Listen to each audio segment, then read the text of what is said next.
Analytical production.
Finally!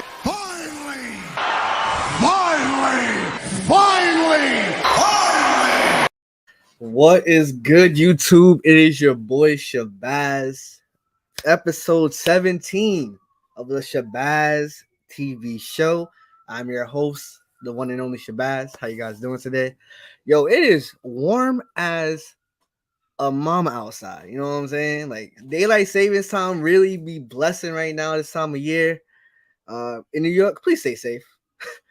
Please stay safe, because New York City, as soon as it gets hot, people be wilding. That's you know. For me, you know.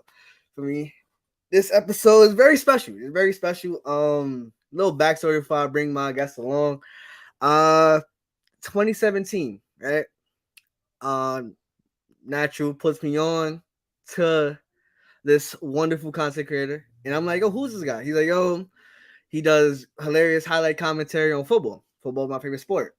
And I was like, I bet him. Check it out. We watched it together, and I was dying. Like, we had to pause it like 10 times, like at least 10 times, just to watch through the first episode.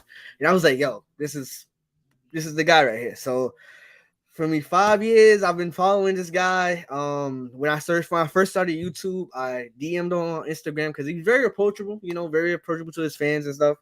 So I was like, yo, you got any advice? And he was like, yeah, just be yourself and do what you want to do. He said a couple more of those nuggets, but those like the main 2 points. Just be yourself and do what it is that you want to do. And I was like, and to this day, I follow that with my switch to anime content and everything I do on social media. I just continue to be myself and do what I want to do. So shout out to him. You're gonna see him in a couple minutes, but for me, it's hype. It's one of my favorite content creators all over, and we're gonna have a good discussion on life, anime, and it's gonna be a good vibe. But before that, I gotta bring my co-host on the scene. For me, I couldn't do this. I could do a lot of episodes without this guy, but this particular episode, I cannot do it without the one Shabazz. I said Shabazz. Not even. What's going on? I'm not Shabazz. I'm Sharif. Hold on. Hold on. It's good, YouTube fam. It's good, YouTube fam. It's good to be back on the show. Man, talk about it. I talk, man. I don't know. I think it was Facebook, because he'll talk about his journey on social media and how it just everything has been messing up. Nancy. But yeah, I found this video. I was scrolling through Facebook and I'm like, the first video I think I've ever watched, and we'll get to it when we talk about him. He was in New York. He's from New York, obviously, right? And we're both from New York.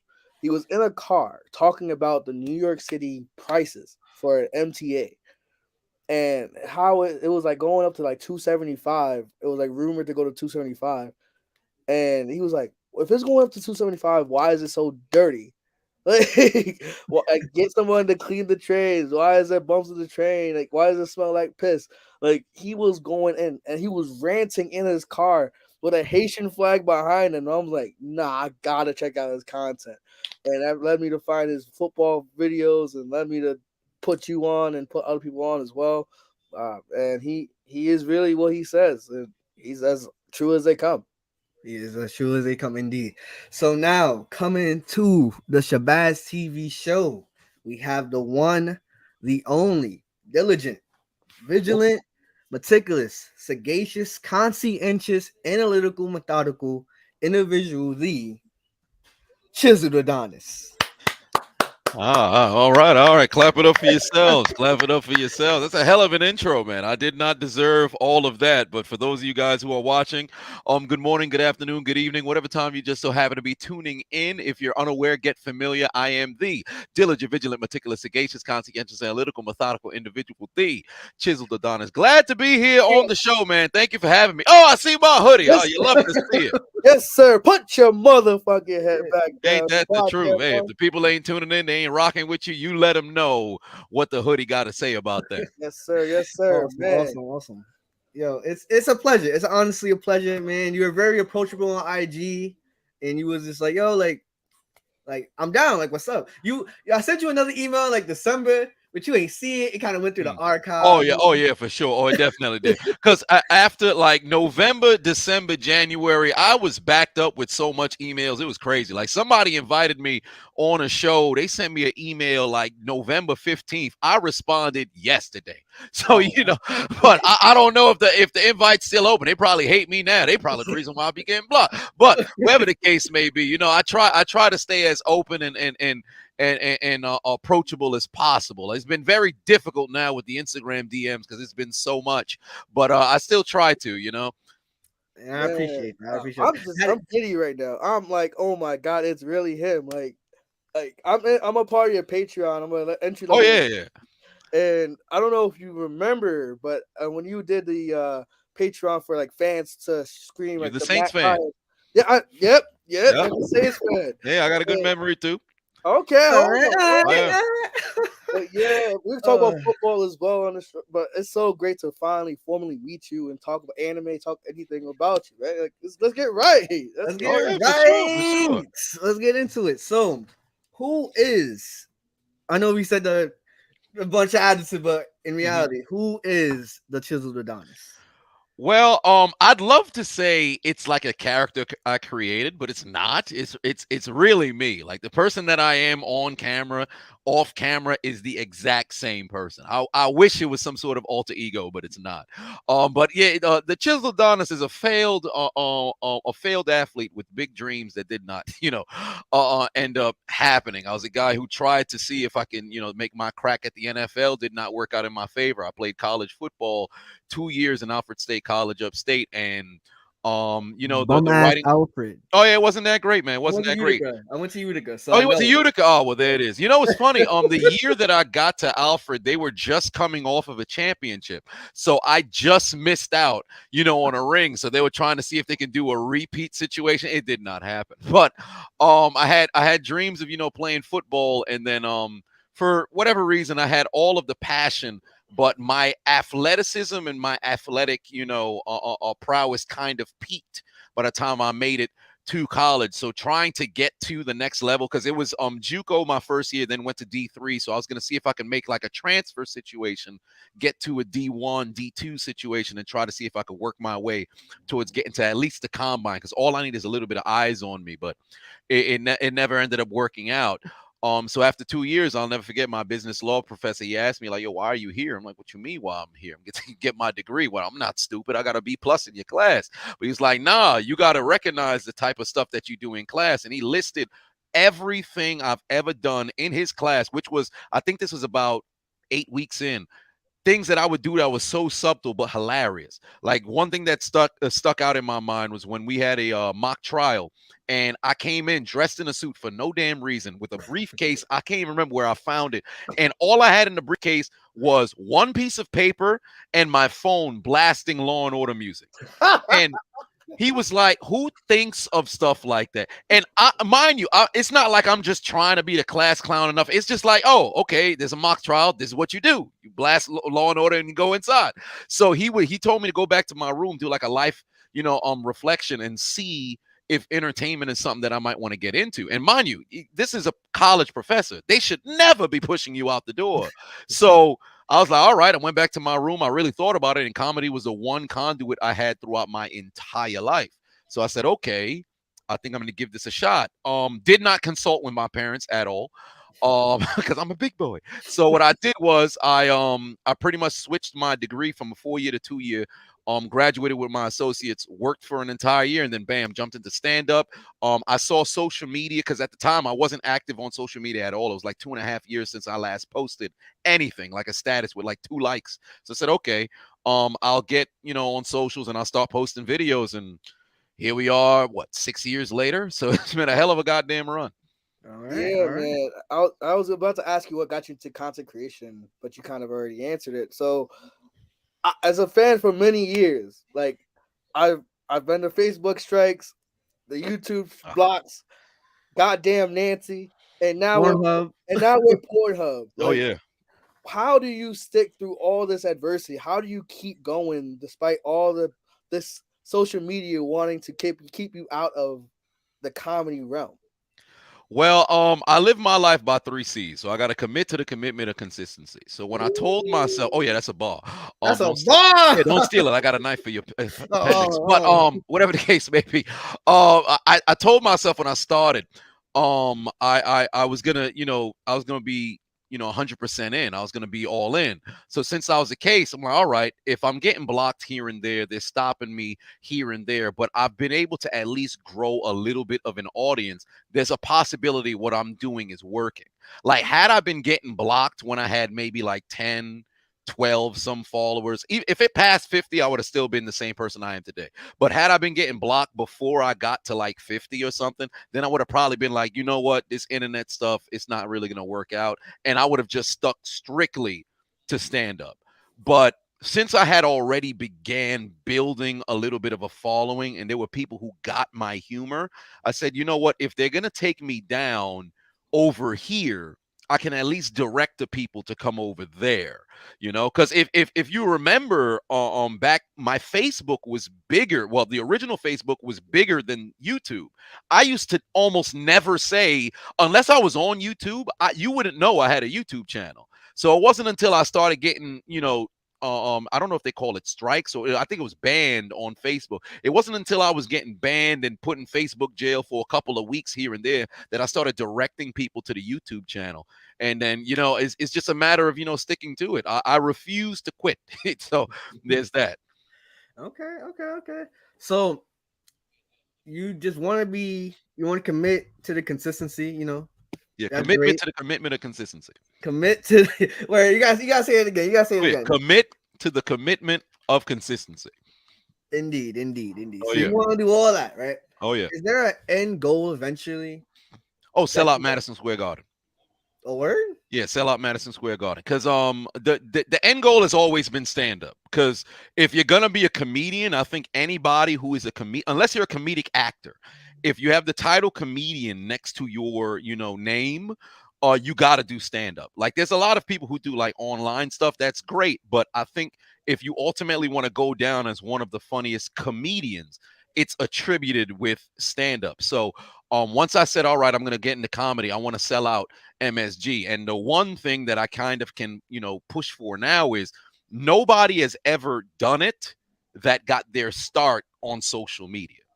So there is no internet comedian per se who's gotten to that level. So my goal is to, be the first. Now I know I'm up against, there's a lot of people that are way bigger, but I'm gonna see if I'm gonna make it happen. So there's that. Okay. Have you done any, like, I know like COVID was a big thing, but now it's kind of like dying down. Have you done any like live shows, or where can we catch you if you're doing a show?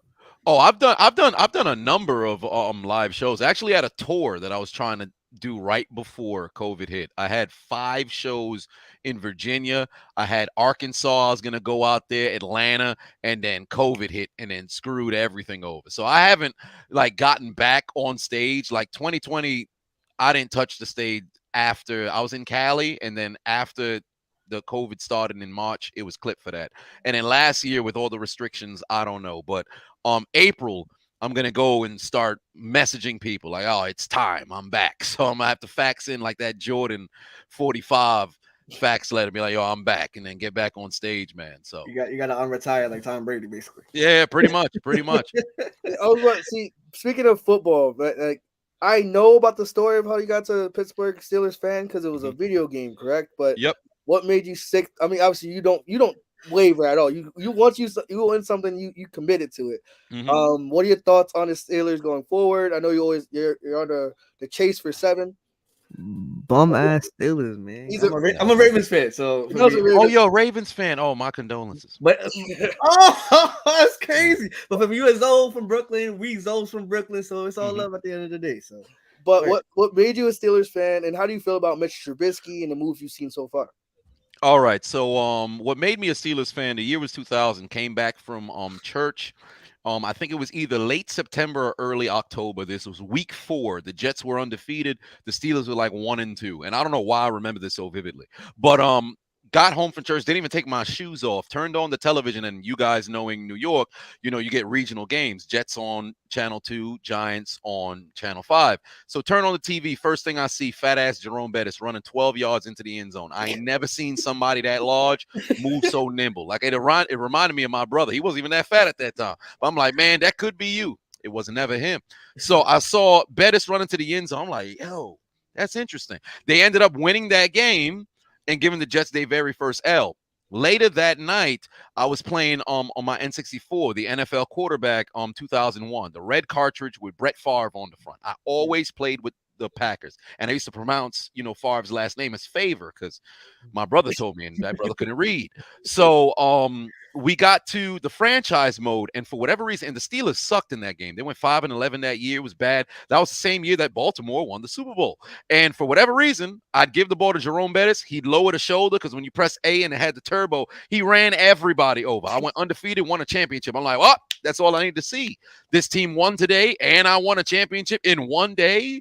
It's crazy. So I just became a Steelers fan, and here we are 22 years later. But as for them moving forward, signing Mitch is a good transitional QB, although I would have rather them got, you know, been in the market to get Russell Wilson, tried to see if they can get Deshaun Watson, maybe make a move for an Aaron Rodgers.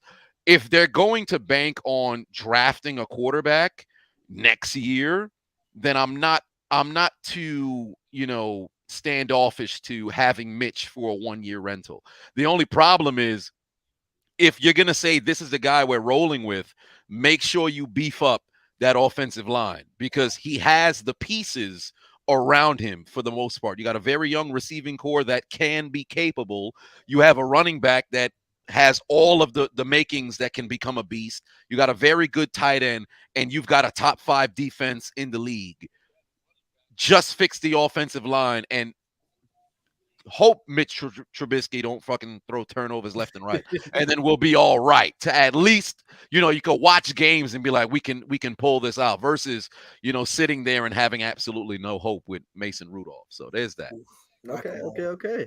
So in your videos, you make a lot of anime references. Oh yeah. And for me, who my content is majority on anime now, I can appreciate that like hidden language. Like not everybody knows it, but if you get it, good. Like if you mention like Nani, like we all know where that's from. If you mention like elbow, like we know these Burgess, like we know where that's from. So like so little nicks and crannies about the references that you make really resonate with not just I'm pretty sure not just with myself or Natty Babs, but a lot of your fandom. So what with that said, what got you into anime in the first place? Was it the Untitled Adonis or was it No, I wouldn't even say it was him. I think it's he was there because we both kind of got into it at the same time. He fell out and slowly is getting himself back in. But we grew up on Dragon Ball Z.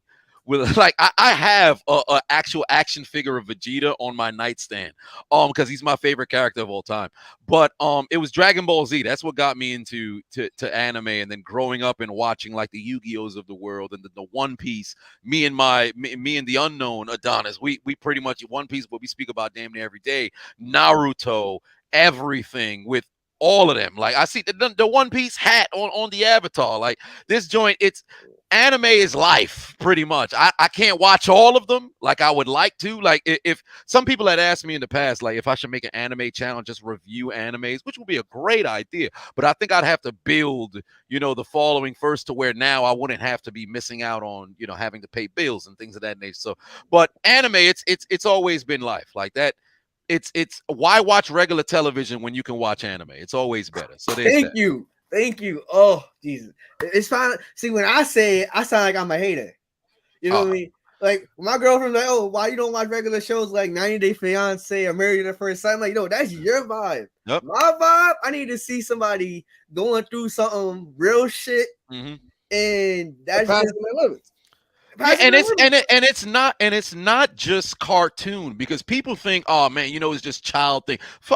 If you're watching One Piece, you put a kid in front of One Piece, you put an adult in front of One Piece will resonate with the adult more than the kid, because you see what somebody had to go through to get to where they at. If you're watching Dragon Ball Z, or matter of fact, we go even further. If you watch something like Attack on Titan, that ain't for kids.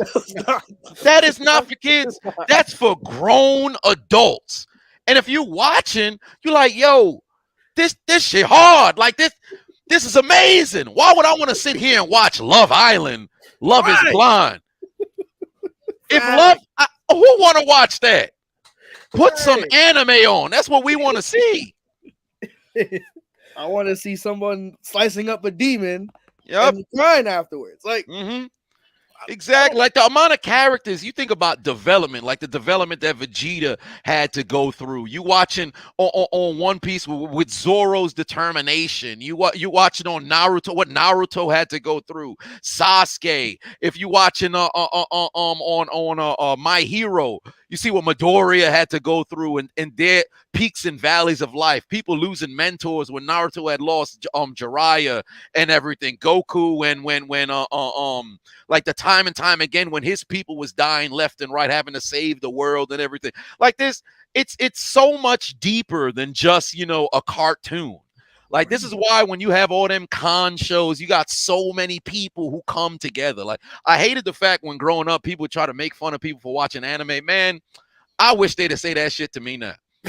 I was just about to ask him, like, will you be, because we had the cards, we had Yu-Gi-Oh cards, we were dueling at the lunch tables and shit, and we had people like, I think it's lame and shit. I was gonna, have you ever gotten like bullied? Because I know you're obviously a funny dude. You've been funny for your whole life. Obviously, you roast people back, but like, have you gotten roasted for watching and liking anime and love or just being an anime otaku? Oh, all the time. Like, I'll never forget my freshman year of high school. One of my old childhood friends, he was a senior, I was a freshman, and he used to always like make fun of me when I was in the library. And fun fact, for freshman year of high school, I was undefeated, 32-0 in Yu-Gi-Oh. Could not be defeated. It was magnificent. I should have went to a tournament, but it never ended up working out. I think people had to pay for travels, and Lord knows my parents was amazed that shit. But I was always, somebody where I wasn't the guy who came with like the dual disc or I had like cosplaying or nothing. I was the dude who would watch and I knew my stuff. And I could have a conversation with literally anybody. So there were times where if I was with, the super weebs that like dress up and got everything, like the painted nails, and they even be talking Japanese. Like when I'm with them, they would like try to make fun of them and then group me into there, and then I'd have to defend our honor and make fun of them back. But whenever I was like by myself, it was a few people that would do it. But yeah, there was a lot of like the bullying that was going around because people just thought you were weird. And the funny thing about it now is the same people who's calling you weird, now that they're in their 20s, they in their 30s. Some of those were like with my brother, who was in school with him in like the later 30s. All of them watching anime now.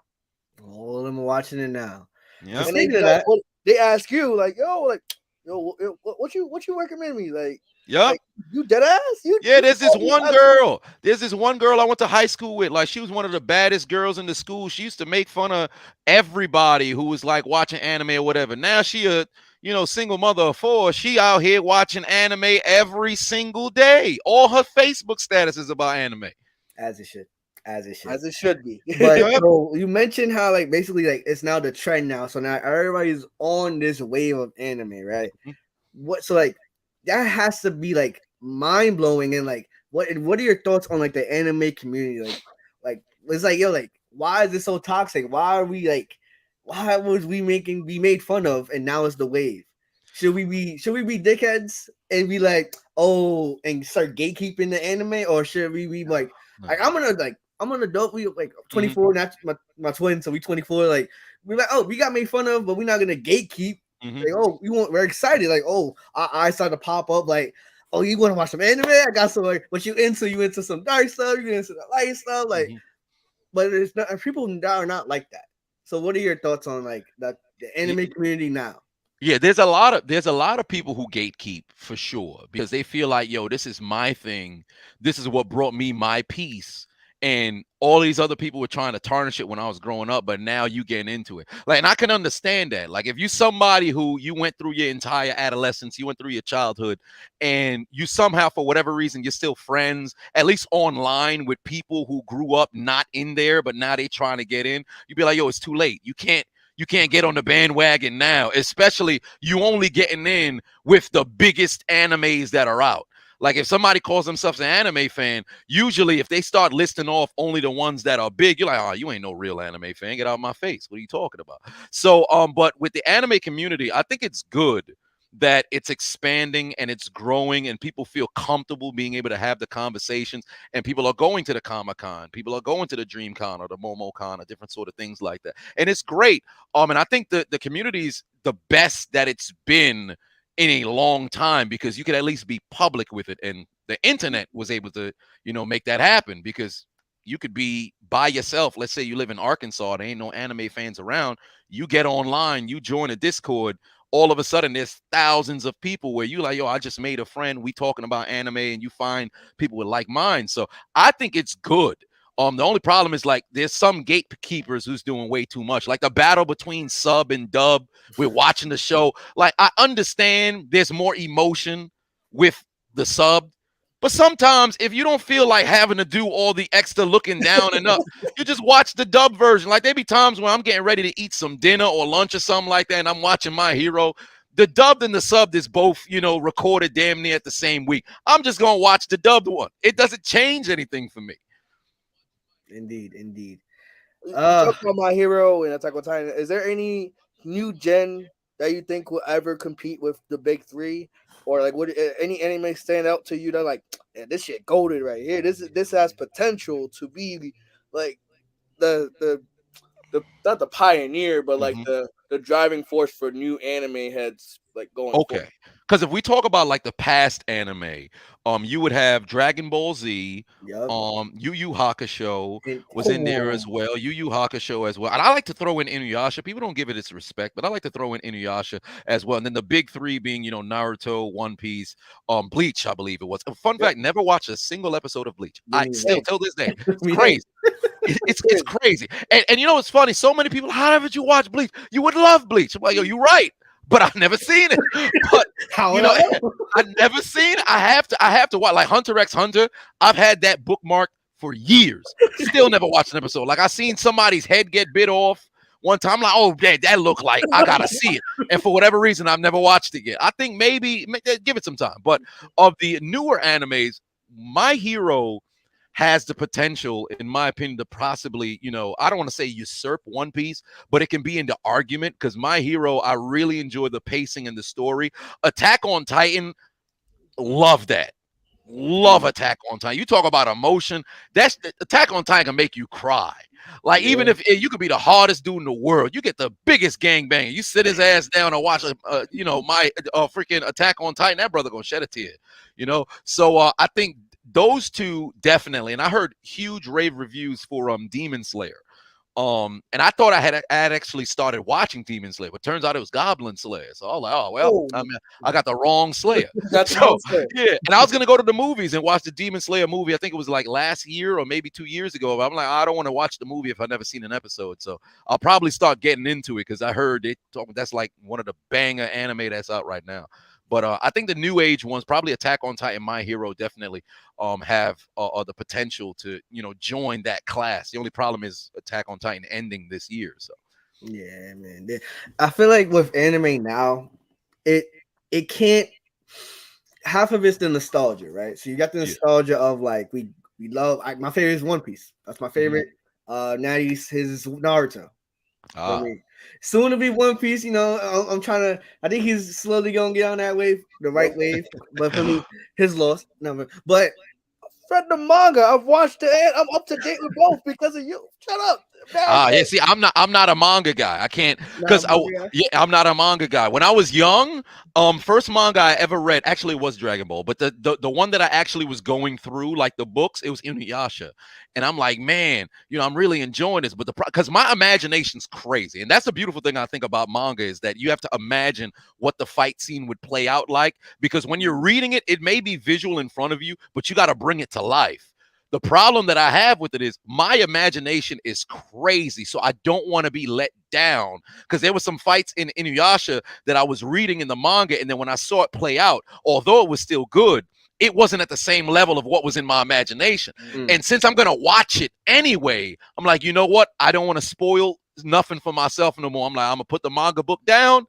I'm done. I'm an anime only watcher. So anytime like I follow like the Grand Line Review on YouTube, I watch all of his videos on One Piece. But then once he starts like talking about what's going on in the manga, I'm like, I guess I can't watch this video and I go about my business because I don't want to have anything spoiled. Like in One Piece, y'all both up to date in One Piece, right? Yeah. When Ace died, I found out through I think it was somewhere on the internet. I had found out because it was a bunch of like manga people that was talking, and it was in the comment section. They were like, oh wow, that's crazy, I can't believe they would do that and kill Ace. I'm literally watching the show like what you mean Ace dead? What you mean Ace dead? That don't make sense. Like Nani, what? Like exactly. Like when Luffy was fighting against Lucci, that one got spoiled for me too, because I'm one of those guys where although I know the hero is going to win the fight most times, because you don't, because since I like to stay away from anime news and everything, so I don't want to know when the show is ending. I don't want to know if it got approved for other seasons. I want to be surprised by everything. But what I hate is if I'm behind in a show and I'm trying to catch up, and then all of a sudden I get like recommended for a video or something just starts playing on autoplay, and it's a fight so far in the future. Now I can't watch the fights the same because I know you're gonna survive. So I try to stay away from everything. That's why I can't. Me and manga, I can't do it because I know I'm gonna spoil it for myself and I'm gonna hate myself. Don't get on anime TikTok because I stay away from it. I stay away from it. Anytime I don't want to go down the rabbit hole because I already know I'm gonna be sitting over there and I'm gonna see something I don't want to see. Like it's not going down like that. Yeah. So as soon as I see 10-4, oh nope, guys, I can't because I'm like the leaks and the spoilers. I'm like, yo, like let me sit down and read it myself. I was gonna say watch it myself. I was gonna say let me read it myself and enjoy it. That's the point. But give me, if you have, I'm pretty sure you watched a lot of anime in your time. You know, you little seasoned. A little bit. You know, Voodoo comes to the neighborhood near you. You know what I'm saying? Give me your top 10 of all time. Wow, 10. Okay, I usually stop at 5. 10. Okay. If I'm gonna do 10, I can't do it in any order. So okay, so if we had 10, Dragon Ball Z, of course. So Dragon Ball Z, One Piece, Naruto, Attack on Titan, Guilty Crown, Death. Shit. Now it's getting okay. Death Note. I got 4 left. Shit. Code Geass. Ooh. I'll leave Monster out because I don't want to have 3 of those analytical ones in there. I'm gonna leave Monster out. Code Geass. Full Metal Alchemist. Brotherhood or regular?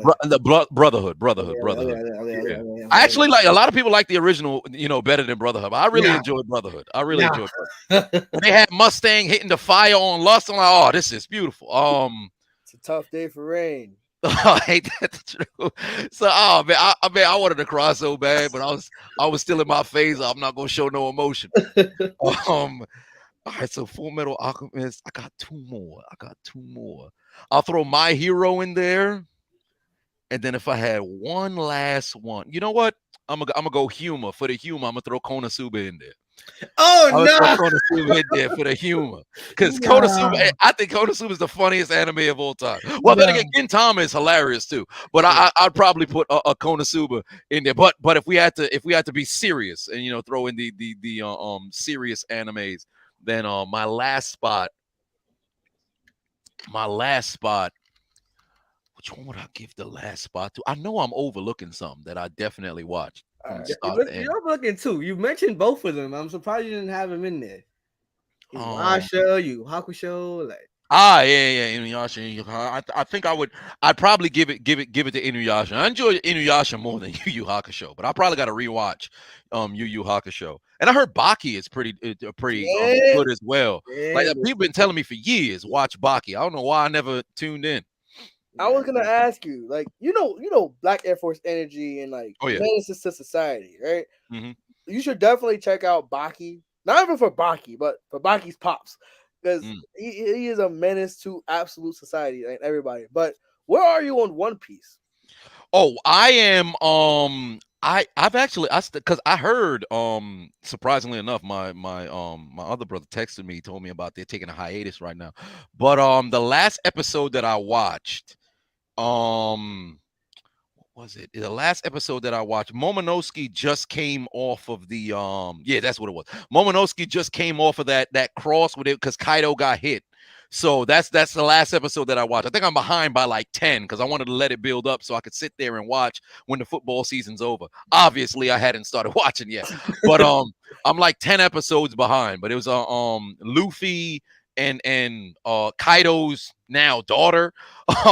They're both still together. Or I think she's about to fight against that that Pepe girl, I think. No, Pepe is page one. Whatever her name is. Ulti. There it is. Yeah, so she's about to fight against Ulti. So that's where I'm at on One Piece. Okay. You mentioned Konosuba. Once I saw, like, I was watching it, and at some point it was like, nah, bro. I know you already know what I'm about to go with. Once I seen that, I was like, oh no. The Chimera went from. The Chimera just went from she was bad, and then it was like, yeah, my man's got. I ain't gonna say the word. You two gonna take me down. Mm-hmm. But yeah, he got and I was like, yeah, nah, it's up. I can't. Once I was like, nope, cut that off. For mine, we got similar tastes. So in any order, we got One Piece, of course. Mm-hmm. DBZ, My Hero, Yu Yu Hakusho, Naruto, Brotherhood, Code Geass, Attack on Titan, Black Clover. Okay. Black Clover has, like, I read the manga, and when it gets animated, it has the potential to be one of the best. I agree with you with the My Hero take, though, because My Hero, oh my god, I cannot wait for season 6. Yeah, 6. Something like that. I'm actually behind on My Hero. I got to catch up. I'm up to the I think I'm a whole season behind because last I remember it was a dude with the nose just got his ass whipped by Decay. So that's where I stopped over there. I'm like, I'm gonna do the same thing with them and One Piece, but I stopped way before for My Hero because I didn't know when the season came back. Yeah, I don't think it's gonna come back for a while. So you guys, I think it might be winter of this year. Maybe I can't remember. They said something about the season was coming back. I can't remember. Okay. And then Hunter was one of mine. Yeah. But you ain't never watched it yet. So yeah, I ain't watched it yet. But I heard rave reviews. Great reviews. The Chimera art, I can live without, but we don't get there. But what is for me? For me, we got Renault got the same, almost damn near the same list. Like Black Clover, Hunter, Brotherhood, Naruto. Naruto's probably my number one, but Renault says it's gonna change, maybe, whatever. My Hero, Attack on Titan, DBZ, One Piece, Code Geass, and then my last one, it was Jujutsu Kaisen, but like I saw season 2 of Demon Slayer, and I was like, we gonna swap those until Jujutsu Kaisen can come up with a better season 2, because it had a perfect first season, perfect, like chef's kiss. If it can come up with a season 2 that like tops that, but one anime that you should check out if you haven't seen it yet is Shield Hero, Rising of the Shield Hero. Interesting. Riding of the Shield. I've never heard that one before. See, who Huh, says the we don't more teach you you know. anything in Shabazz TV? Oh well, you learn something. But There it's you go. like a zero to hero story, but the hero gets like absolutely fucked up the first episode. Like he loses every trust on every single person, and obviously he is the shield because he's a shield, archery, spear, and sword. And obviously no one likes a shield. Everyone wants to be attack. But the defense actually carries the show, and he gets fucked up first episode emotionally, physically, everything, and he is like, "Fuck this world, but I have to save it." So he does. So check it out. Word. Okay. All right. So we talked a lot about anime in this brief time we had. It was very special. If you would be doing anything else besides your comedic route, what would it be? Wow. If I was doing anything else, what would it be? Life of crime. Oh, but I'd probably. What would I be doing? I'd have to be trying to either play sports somewhere. I'd end up on social media or doing something, because I'm just a natural born hustler. I can't work a regular job. So if it was me who had to, if I wasn't doing this, I'd be doing something else, but it'd probably be on the internet. It'd be something on the internet and being an entertainer, because I don't know what else. Oh, matter of fact, wrestling. I'd probably go into wrestling. I would probably go into wrestling because I'm good on. I'm great with a mic.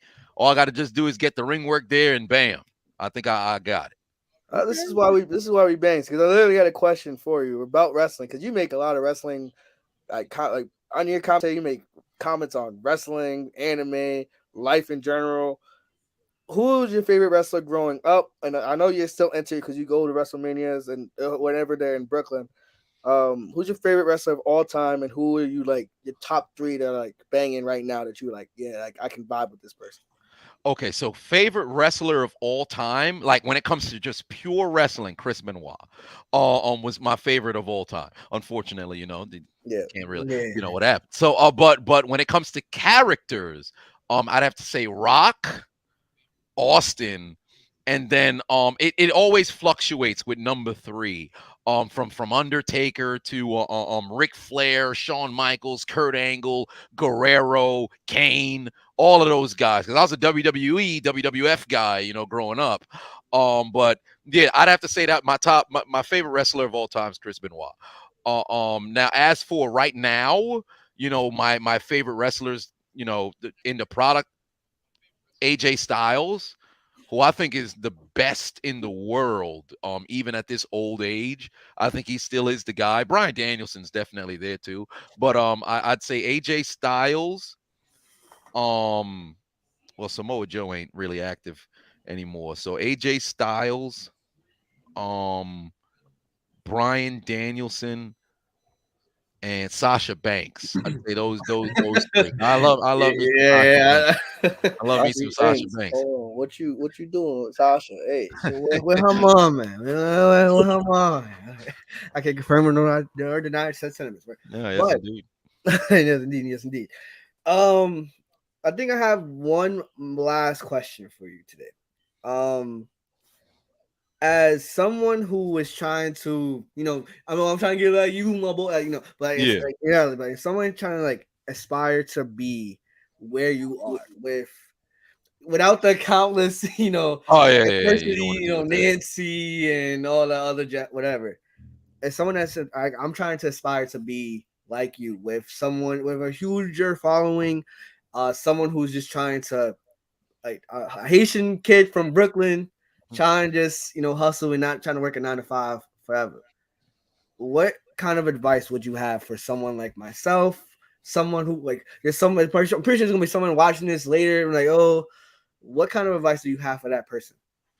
Well, for one, you always got to set a goal for yourself, because if you already know 9 to 5 and what you're trying to do, especially if it's not something that you're actually passionate about, first things first, you got to do is that money that you get from there, you got to funnel that into whatever else it is that you want to do.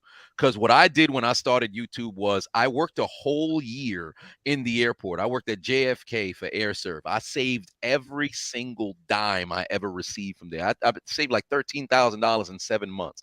I was stealing overtime. Like, I'd just sleep inside of a truck for like an additional hour and then go and clock out. They should have been fired me. They did not. But I ended up resigning, and I thought I would have had another opportunity to do, like, because when I went to a vocational high school, so we did trade. So I was working in carpentry. So I'm like, oh, this is perfect. If I can get a job doing construction after I leave the airport, now I can have a little bit of flexibility, because if I'm up at like 6 in the morning, I get off work at like 3 or something like that. Now I'll have the entire afternoon work on YouTube videos. I didn't end up getting a job, but I saved enough money to where I can funnel that bread into buying a camera, getting a webcam, getting a new computer, and doing all the other stuff. So if anything, I would say number one, you got to have a vision for what it is that you want to do. If you have no clue, like specifically what it is, but you want to, create content, or you want to try comedy, or you want to become an entrepreneur, you got to make sure the money that you're getting from your 9 to 5 or wherever you get your money, you put it towards, your goals and your dreams. That's number one. And then number two, like I stated earlier, you got to commit to the commitment of consistency. You got to tell yourself, I want to do this, I want to do that, but I got to stick the course, because I didn't get here just breezing for 6 years. Like, y'all know, I was getting blocked left and right. I've had over 100 videos removed. They took my Facebook account when it was over 122,000. My Facebook right now is 141, and they're probably going to take that one too. And I'll be forgetting I even have it. YouTube, I've had countless different strikes. I've got 2 warnings that's on the channel right now that for whatever reason, YouTube will not remove them. Like, they told me they ain't taking those off. So anytime I get any warning, it's not even a warning no more. It's a strike. So you got to be willing to roll, with the punches, because there's going to be peaks and valleys in life. But then when you in the valley, you in the lowest of lows, you feel like you all alone. But you got to know, you got to go through it, because there's going to be a light at the end of the tunnel. So I would tell anybody, take, work towards your goal, work towards your dreams, and simply do not give up. Because at the end of the day, what would you rather be doing? If you a cashier at like a Key Food or something like that, and you working, busting your ass for 10 hours every single day to, get a bunch of money, to whether you're helping your parents pay bills, or you're paying off loan debt, or you trying to, live a extravagant lifestyle or whatever, what is your end goal? Do you want to be that person who's working as a cashier forever? Hell no, you don't. So save your money, budget yourself, and put that bread towards whatever it is that you actually want to do, and just stick the course. You'll figure it out. You just got to keep going to the, go to the plate and give them at bats. So there's that. Okay, ladies and gentlemen, you ever heard that you could be a motivational speaker if you wanted to be? Oh yeah, all the time. When I was younger, I was actually thinking about when I came out of college, I was super, pro black. But then I thought about, I'm like, yeah, you know what? I'm fixing to get killed. So let me try to, slowly, work it into how I'm going to do comedy. So the whole goal is, entertain the people, get enough eyes on you to where I can build enough, demand. And then the moment that I have, hundreds of thousands of people who's willing to come out no matter where I go, and now I'm doing stand-up, then you're going to see the Chappelle, you're going to see the George Carlin, you're going to see all of that other stuff come out of me. Because time to time I sprinkle it in there, but I try not to give too much, because I know I got so much to give. So, I'll make it work. You talk about motivational speaker. I mean, you lead sermons on the King. Can we get one of those? Them. Oh, Henry, can we get one of those? Oh, I gotta say, from the diaphragm. So I'm gonna wake up everybody in the house. I don't care if my mom's asleep. Oh,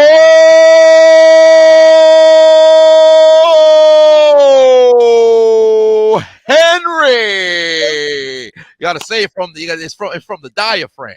From the diaphragm. Oh yeah. From the diaphragm.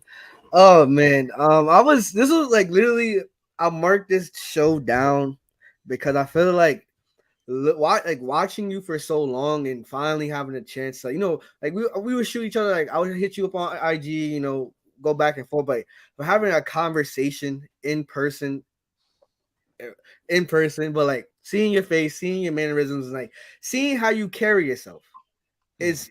I feel like this can, for me, help me reach the next level. Oh yeah, I'm glad I can help out. I'm happy that I could be some form of whether it's inspiration or something to grab some sort of ideas from. I'm glad that I could be that because 6 years ago I was looking for somebody to be able to get that game from myself, and I never had a chance to speak to anybody or go on anybody's show when I was just coming up and get some free game. I would just sit there. I'd watch people from time to time, be like, all right, they're doing this, they're doing that, they're doing this. But then I started to notice there's a lot of people who play a whole lot of roles. They're not really who they actually are. So I'm like, you know what? I'm just going to be me. I'm going to be authentic. I'm going to say the kind of jokes and do the kind of things that I want to do. If I get blocked for it, then, so be it. But, I got to be me. I got to be authentic. And who could be better than you? Exactly. You Exactly. got any big projects in the work that people should that the fans should be like, oh, yo, tune in this date or whatever. Like, obviously, you got the NFL awards. Oh yeah, the Chiseled Adonis Awards. Yeah, this Friday. This Friday? Yeah, it's this Friday. Yeah, because initially it was gonna be up on Patreon today. But the only problem was I was gonna see if I could film it today, but then getting blocked on Pornhub kind of took my mind somewhere because I have a video. I'm probably gonna post it most likely at 10. And my reaction to getting blocked on Pornhub. So I'm gonna record the Chiseled Adonis Awards probably all morning tomorrow, and then have it set up to premiere on Friday night.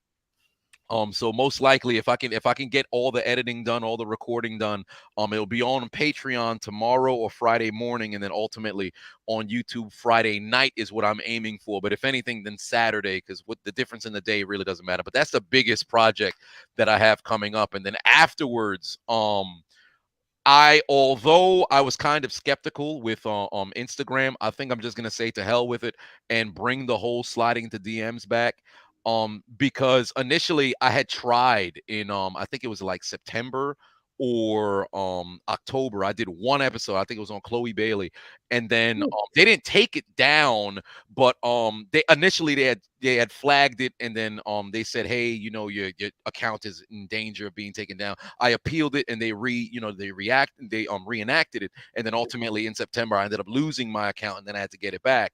So with the sliding to DMs, it's kind of tricky, but I might just keep it just to IG, and then I'll compile everything and just put it on like Patreon or let it sit on YouTube and wait. So I guess those are kind of like the big two that I'm doing. So I'll bring back sliding into DMs and ultimately the Chiseled Adonis Awards at the tail end of this week.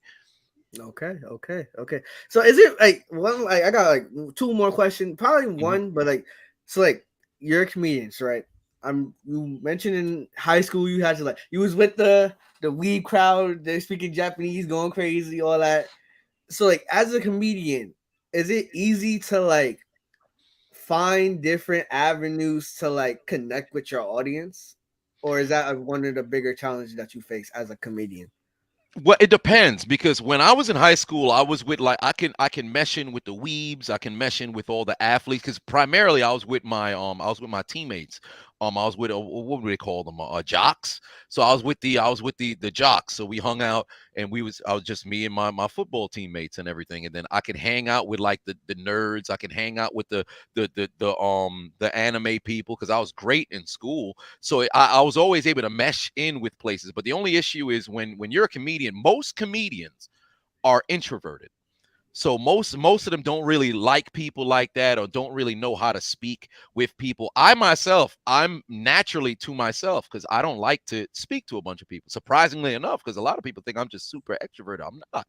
But if I'm in an environment and I'm with certain people, then I could go around and speak to anybody and network and hey, I do this and I do that. But most times it's difficult for comedians to find their niche and speak to their crowd, because sometimes you could be doing a show in a certain venue and your crowd isn't there.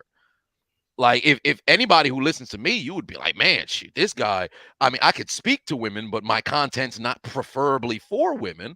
But I've had times in which I'd be, on stage or something, and it would just be all girls here. So I'm like, all right, let me hurt your feelings real quick and see where we're gonna go with things. So sometimes, you got to roll with the punches, figure out what works, where you're at, and then ultimately, if certain things don't work out, you have to understand that's a part of the game. So there'll be times in which, like, let's say if you're doing content on anime or whatever, right? And then all of a sudden, you want to do something on sports. You do something on sports and it's not well received. You have to be willing to be like, you know what? That was a flop. But never forget that you might possibly also want to do sports as well. So you just got to be true to yourself. So there's that. Okay. You got any more questions, Natural? Man, this is the best day of my life. This is the best day of the week for me, man. Oh, that's high praise. That is high praise. I teach kids at a school, 6th grade math, and really, oh man, that's brutal. Yes, yeah, I have a bottle of Crown that I would love to open right now, but oh, you might as well. I was looking forward to this. This is like, I'm like, let me get through Wednesday because I have Chiseled Adonis on the show. Like it's high praise, but it's true praise. Hey, and hell, if you're a teacher, you deserve a little bit of praise, yourself, because you raising the next generation. They raising themselves. Oh, well, there it is. These kids nowadays, man, they think they're adults. They grown as hell. Some of them have beards at 6th grade. I'm like, oh man, it must be the Arab kids, aren't it? I don't know what go on. They develop so fast. I had an 11-year-old friend when we was in. I don't know why I had an 11-year-old friend. We was 11, but when I was in 6th grade myself, there was one of my friends. Ironically enough, his name was Muhammad. This dude had a full beard at 11. I'm like, how? Where is this coming from? This don't make no sense. I could have swore he got picked up by, like, they were like, yo, you can't be with these kids. I am a kid. Oh, okay. All right, let them rock. But it's crazy, man. It is crazy. One last thing, and then I think we'll, close up the show. But you're not a role. I wouldn't call you a role model. I would call you someone that I aspire to be like. Okay. Because as Dion said, you got role models, but they always playing roles. Mm-hmm. So it's like I never like, I want to be just like so and so. I want to be like so and so. I want to be as successful as so and so, but I don't want to. I feel like we all got individual journeys, and as long as you are true to yourself and you do the 3 C's, which is. Yeah, commit to the commitment of consistency. You know what I mean? Yeah, right. Put that on the soundboard. Commit to the commitment of consistency. I feel like you'll be fine eventually. That's what I believe, and that's why I always have a smile on my face when I'm talking about YouTube, when I'm making a video. Like I have my down moments, but we all do. Oh yeah, absolutely.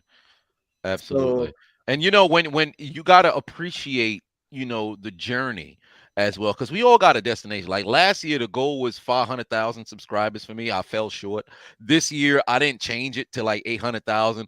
I left it at, the goal for the end of the year is 1 million. So I got to make myself, see how I can get there. But the one thing that I'm doing is I don't want to be one of those guys where I'm pursuing a goal so much I don't take time to sit back and smell the flowers and enjoy the journey. So when I'm making the videos, the same way that y'all be laughing while you watching it, whether while it's premiering or after the fact, I'm laughing while making it. Like I'll never sit here and not have fun when I'm recording something or when I'm doing something. Like when I was doing the Detroit Urban Survival Training videos, I was dying laughing. Like they should have never took that long to, make, but I was dying laughing, recording them. I'm sitting here going through the motions because I'm really enjoying the process. So if there was any advice that I could give you guys or anybody who's watching, it's like, just enjoy what it is that you're doing. Because what separates me from a lot of the other people who's on social media or the other people, like they're trying to get something from what they do. Like remember them days when you were younger and whether you were playing sports or whatever, when you're a kid, you're always trying to get something from something. So whether I was playing pickup basketball at a park or I was playing, pickup football or 7-on-7 or whatever, if there were girls around, naturally as a guy, it's like, yo, let me try to go hard. I could possibly get myself a piece of ass, you know? Or if you're in high school or whatever, well, if I'm playing at this level, a college can mess around and recruit me. If you're playing at the college level, oh, maybe I could get, recruited to the pros or transfer somewhere else. So it's seldom do you have moments in your craft where you can say, yo, I'm just doing this for the moment that I'm in right now.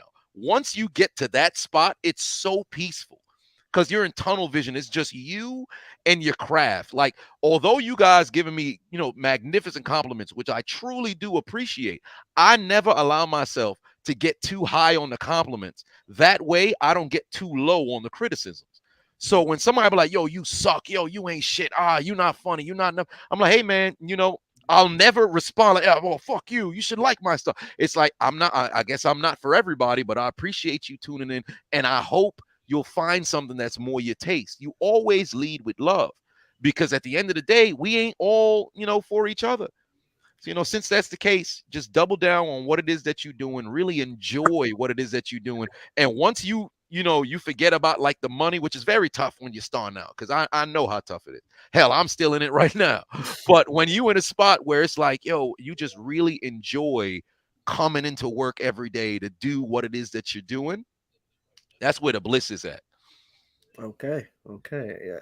I feel like on that note, like we could just like wrap this joint up. You know what I'm saying? Now you got any final words? Man, right? I guess. Who's your favorite sponsor? My favorite sponsor, probably HelloFresh. Probably HelloFresh, because if it wasn't for HelloFresh, I would have definitely not been in the kitchen at the amount of speed that it took me to get to the kitchen. Because now I'm cooking multiple times per week. Like I'm up to like 4 HelloFresh meals. Like you'll get a good amount during the week, depending on how much you sign up for. But now I started cooking like damn near everything. Like I'm about to make oxtails this week. I have no business making oxtails. I have no background or anything, but I'm willing to take that at bat and give an attempt, because HelloFresh kind of got my foot into the door. So I'd probably say HelloFresh and Manscaped. I think those two were definitely some of my favorite ones. And I'll throw in RexMD too, because I have no business advertising Viagra, but why not? So you make that one happen. I really enjoy, because I think that the 2 times that I ever did ads for them, I think I was dressed like a Power Ranger, and then the other one, I think I was like a prison inmate. I can't remember, but yeah, I really enjoy. I'm grateful for the fact that I can get some sponsored videos here and there. It had to work like hell to finally get them, but I'm grateful. Okay. Well, this has been very. Hopefully, we're soon to be sponsored by FanDuel. Soon, got to work on it, because I worked with MyBookie a couple years ago, and then I ended up getting me a strike on the page because they were cracking down on like the gambling. So I don't know what the deal is now with YouTube and my sports book and DraftKings and FanDuel. But if I can make it happen, especially for like the NBA playoffs, I would hope that I could get it done for NBA playoffs. Man, that'd be something. That would be something. This has been really refreshing. Like you say, enjoy the journey. And I've been doing that, but I feel like moments like these, like I'm gonna remember this episode when I make it to my end goal. I don't have one. I think 1 million subscribers is like one of my goals, but I'm only like 500 right now. So like I'm enjoying the journey. I'm enjoying every time I record a video, I'm happy. I'm excited to record something. It's not like a chore. It's not like a job. I thoroughly enjoy this whole thing, bringing different guests along, talking about things that I love, which is anime. Mm-hmm. And that's just the purity of that's why I love doing this. There are some people who just do it for the clout, for the money, and that's good luck to them. For me, no bad energy there. But for me, people like us, where we know what it's like not to have something. Yeah. So it's just as rewarding, if not more, when we finally get there. Absolutely. And that's what's fun about it, because when you're going, like the fact that you can get excited to do your recordings or whatever, and you're at 500 right now, first thing I could tell you is you set a goal like per year. Be like, all right, I'm at 500. Let me see if I could get to 15 by the end of the year. Get to 1,500, see if you could get there. And then from that point, you like double it and then double it and then double it. And then there'll be times in which you'll accelerating speed. You'll mess around and get to 10K faster than you thought that you would have made it there before. But you won't even be looking at the number. You'll be more looking at, your schedule for when you can record. And then when you get to that point, it's like, it doesn't matter if I got the numbers or not. Because a lot of people, they got that ego. Once you get that ego out of it, man, it's fun. Imagine like you having this live broadcast at like a Comic-Con or like something like that. There's a lot of the times in which, the big names, like you got RDC and everything, and like the DreamCon and everything. I actually couldn't even get tickets to go out there. But imagine like you pull up, you're at one of those things like, yo, why don't we just take our mics with us? Or not even if you don't want to record it for content, you just speak to people that's there about the same stuff that you'll talk about in your videos. And now you're doing it live, you building the network. You'll forget about the whole YouTube channel. Like, yo, you in the moment. This is what you do it for, So Indeed. that's the beauty of it. That is indeed the beauty of it.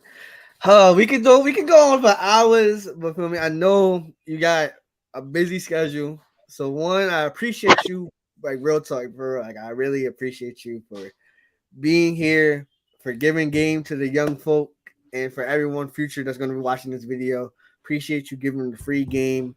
It's not out of ego, just doing it out of like, it's for the love. So from one Zoe from Brooklyn to another for me, the vibes. Ladies and gentlemen, that does it for episode 17 of the Shabazz TV show. We had the one, the only, diligent, vigilant, meticulous, sagacious, conscientious, and analytical, methodical individual, the Chiseled Adonis. And ladies and gentlemen, I will see you guys next time. Peace.